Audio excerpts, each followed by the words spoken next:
So today's topic is water pollution. So water, it's essential to life. In Canada, we are blessed with a large portion of the world's fresh water. However, that doesn't mean we can afford to treat it carelessly. Large quantities of water will not be helpful if it's contaminated water. In Ontario, we have experienced the effects of not being vigilant enough with protecting our water, with the tragic event of the Walkerton crisis, and numerous communities, mostly First Nation, have contaminated water supplies because of nearby industries which have polluted their waters, forcing them to have boil water advisories or even be evacuated from their homes. Our water supply in lakes and rivers and aquifers, that's water that's underground, takes thousands of years to build up and a very short time to become contaminated. Around the world, water contaminated by bacteria, arsenic, oil, and other chemicals is becoming a very real problem. We have a moral obligation to protect the life of our water. Without clean water, human life cannot exist. So the Earth is commonly referred to as the blue planet because of its vast water resources. However, 97% of Earth's water is found in the oceans, and due to the salt content is not directly usable by humans. The other 3% is fresh water, but 77% of which is locked up in ice caps and glaciers and is inaccessible to us as humans. So let me put this into perspective for you guys. So this is 1 liter of water, and this represents all the water that's on Earth. I'm going to very carefully, without spilling,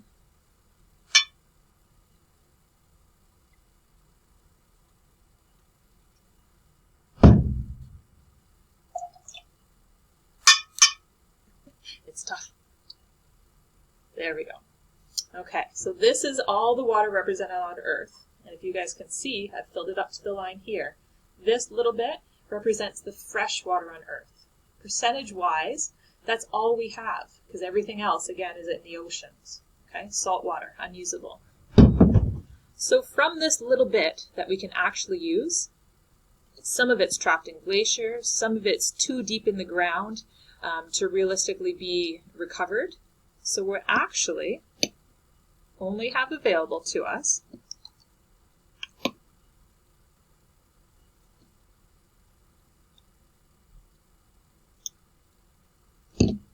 this tiny bit of water. So this is 1%. 1% of all the water that's on Earth is actually available to us. Okay, so this water here needs to meet all of humans' needs, including needs for agriculture, watering our crops, drinking, washing. As well, this water needs to exist in lakes and rivers and freshwater ecosystems to support populations of fish and other aquatic species. And all this water, this percentage here, is spread out all over the world. So very little water is actually clean and available for us to use. So, how clean are we keeping this small percentage of usable, highly needed water? That's a question that we got to think. Okay?